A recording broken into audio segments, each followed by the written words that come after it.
Klijent dolazi na stock site, želi da kupi neki video gde treba da bude laptop sastavni deo scene. Kad na laptopu, ova stvar. Šta mislite, da li će klijent reći, kakva ludilo produkcija, gledaj kako su rešili logo.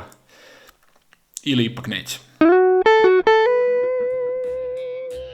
Ja sam Miroslav Georgijević, a u današnjem videu vam objašnjavam kako uz DaVinci da ovaj ovde logo skinete i da laptop ostane čist, lepo, bez ikakvog stikera. Kada vidimo neki snimak na kom se nalazi onaj ružni crni stiker, video snimak bukvalno vrišti, ja sam stok video. Klijenti pribegavaju tome da kupe stok video, jer je to mnogo jeftinija opcija nego da plate produkciju da im prave to. Ali da bi se odlučili baš za vaš video, potrebno je da učinite taj video boljim, kvalitetnijim i da izgleda kao neka bolja produkcija. Jedna od stvari koju možete da uradite da biste to rešili jeste da uklonite u postprodukciji ovaj logo, a ne da lepite crni stiker. Pokazat ću vam na 3 različita primjera kako možete da uklonite ovaj logo u zavisnosti od toga da li imate statičan kadar, da li imate kameru koja se kreće, a laptop stoji mirno. I treća najkomplikovanija varijanta, gde se laptop kreće, model možda nosi taj laptop, logo čak u nekim momentima izlazi iz kadra i vraća se. Svaki od ovih videa možete da sredite i da dobijete laptop koji je čist, koji nema stiker i da to ne bode oči klijentu kao neka jeftina varijanta video snimka. Ove tehnike će vam pomoći da dobijete čist laptop na vašem video snimku i da to bude još jedan korak u odluci klijenta da se odluče baš za vaš video. Ajmo u DaVinci. U timelineu imamo 3 klipa. Na prvom video klipu kamera me snima sa stativa dok nešto radim na kompjuteru. Na drugom video klipu imamo snimak iz ruke gde se kamera kreće oko laptopa, ali je logo sve vreme u kadru pa će biti lako ukloniti. Na trećem klipu ja nosim laptop koji menja pozicije, rotaciju, a logo povremeno nestaje iz kadra. Ovo je najkompleksnija varijanta na kojoj ćemo logo morati ručnom metodom ukloniti. Hajde da krenemo od prvog klipa. Selektujemo ga i odemo na segment color koji se nalazi u donjem delu prozora. U panelu Library potražimo Patch Replacer kucanjem reči Patch. Prevučemo ga na nod. U podešavanjima ovog noda koje vidimo u panelu Settings, Fill In metod promenimo u Blend Mask. Patch Replacer koji nam se pojavio na ekranu prevučemo preko logoa. Scrollanjem na mišu zoomiramo prozor sa videom, a potom selektovanjem nekog od njegovih uglova podešavamo odgovarajuću veličinu i oblik. Pomeranjem slajdera Blur Edges možemo smekšati ivice samog Patch Replacera i to je to. Logo na prvom videoklipu je uklonjen. Prelazimo na sledeći videoklip. Selektujemo ga i odlazimo ponovo na segment Color. Scrollujemo na mišu da zoomiramo prozor sa snimkom, kako bismo imali bolji pregled dela na kojem radimo. Klikom na scroll dugme i pomeranjem miša pomeramo zoomirani ekran.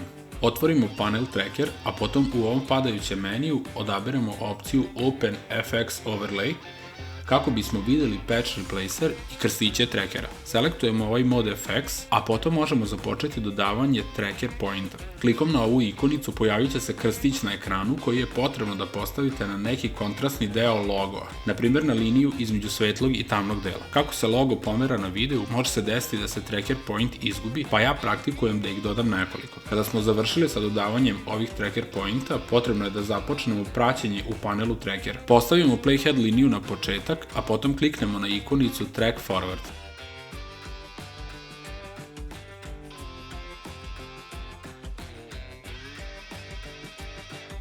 U ovom delu mi je tracking prestao jer su se krstići za praćenje izgubili zbog naglog pomeranja kamere. Da bismo nastavili tracking, dodat ćemo još nekoliko tracking pointa i rasporediti ih na logo. Zatim ponovo kliknemo na Track Forward kako bi se nastavilo praćenje. I proces praćenja je završen. Možemo proći kroz video da vidimo da li je tracking urađen kako treba, mada i naknadno možemo otkloniti eventualna odstupanja. U panelu Library ukucamo Patch i izaberemo Patch Replacer.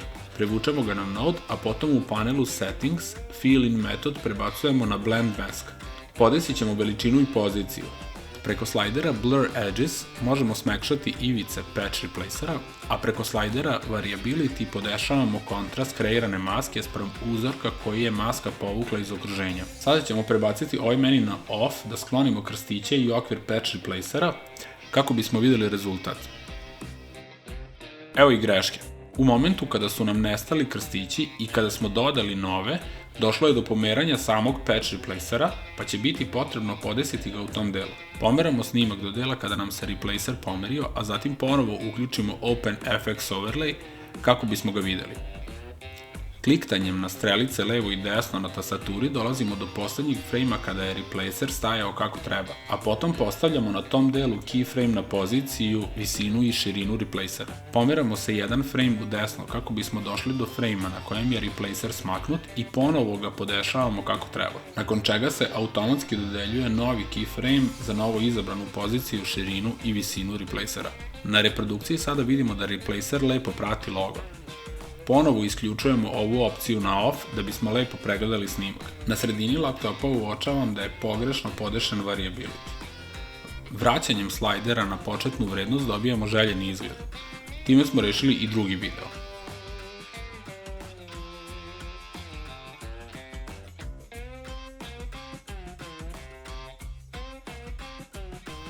U meniju Edit ću selektovati i treći video i staviti playhead na njegov početak.